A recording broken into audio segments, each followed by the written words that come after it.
Welcome to Sheikh Hamdan's official world, where love is not something that fades, but something that transforms into a force of wisdom, patience, and eternal grace.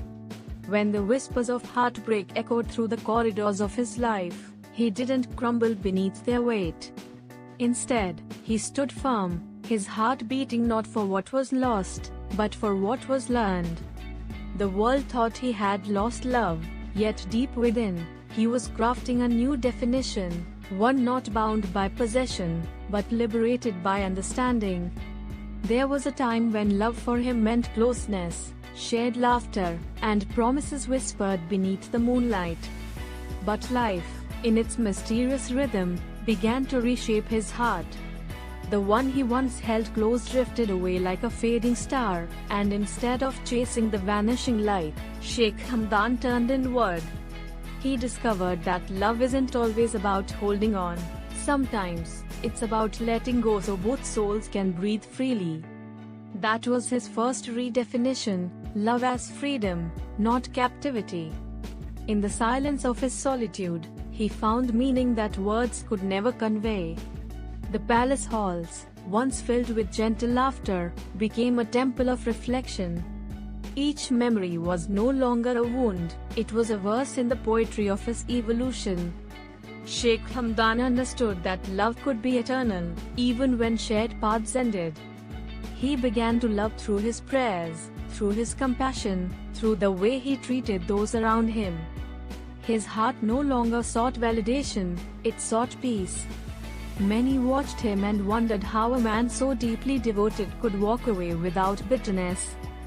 They didn't realize that true strength lies not in fighting to keep love, but in having the courage to transform it. His silence wasn't weakness, it was wisdom speaking softly through the quiet.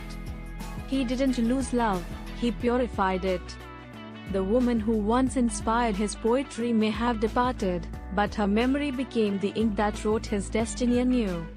Sheikh Hamdan started seeing love in every corner of existence.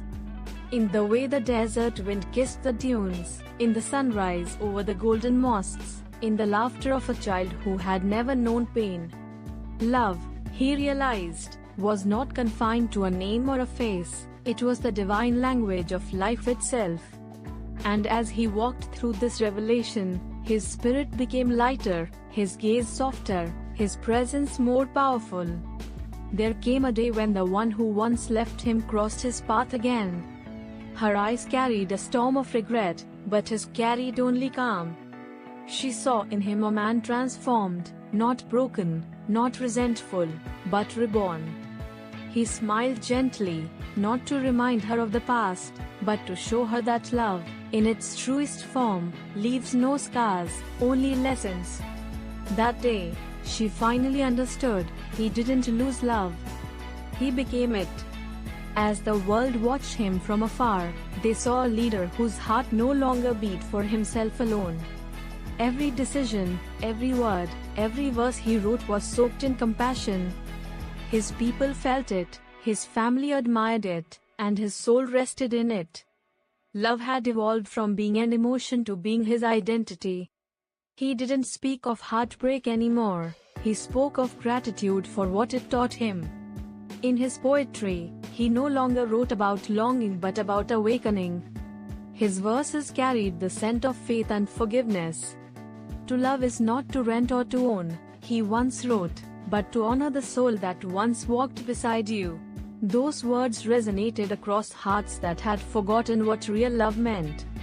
Through him, countless people found courage to heal without hatred, to love without expectation. The royal gardens once bloomed with flowers she had chosen, but now they bloomed with seeds he had planted himself. Every petal was a reflection of rebirth. He didn't walk through them as a man reminiscing the past but as a poet embracing the now. The fragrance of those gardens was not of sorrow, it was of serenity. The world saw beauty, he saw meaning. There were nights when the stars seemed to whisper old memories, yet they no longer stirred pain within him. He had learned to love them for what they once were, not for what they could have been. The stars taught him that even distance doesn't erase light. And so, he continued to shine, knowing that love's essence was never lost, only transformed. As time moved forward, people realized that Sheikh Hamdan's greatest achievement wasn't in his power, his poetry, or his fame, it was in his heart. A heart that refused to be conquered by loss.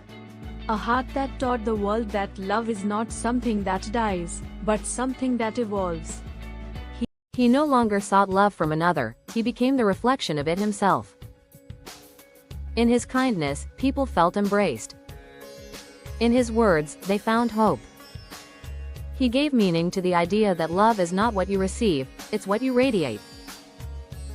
The woman who once broke his heart unknowingly helped him build his kingdom of wisdom.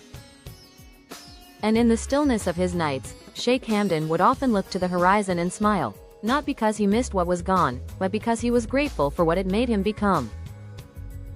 He knew that love, when understood deeply, is never lost, it simply changes form. It becomes faith, strength, art, and purpose.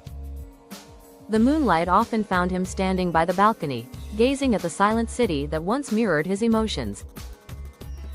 Yet now, that same city seemed calmer, wiser, just like him. The ache that once haunted his chest had turned into poetry that healed others. He no longer feared love's impermanence, instead, he embraced its fluid beauty. Every sunset reminded him that endings can also be magnificent, that letting go can be just as graceful as holding on. Love was no longer something he chased, it was something he carried within, effortlessly and eternally. There were moments when he revisited the places where their laughter once echoed, the garden path, the golden terrace, the hidden corner of the palace library. But instead of sadness, he felt gratitude. Those spaces were no longer haunted, they were blessed. They had witnessed the birth of emotions, the fall of illusions, and the rise of wisdom. Sheikh Hamdan realized that some chapters are meant to close not in bitterness, but in peace. And that peace became his crown. When he spoke to his people, his words carried a tenderness that could only come from someone who had seen love's most fragile side. He reminded them that the strongest hearts are not those untouched by pain, but those that have learned to turn pain into purpose. Do not mourn what has left you, he once said softly, for sometimes love departs only to teach you how to love better. His audience would fall silent, captivated by a truth so profound it echoed long after he stopped speaking. Even in his solitude, he was never truly alone. The divine presence he once sought in human affection now surrounded him everywhere.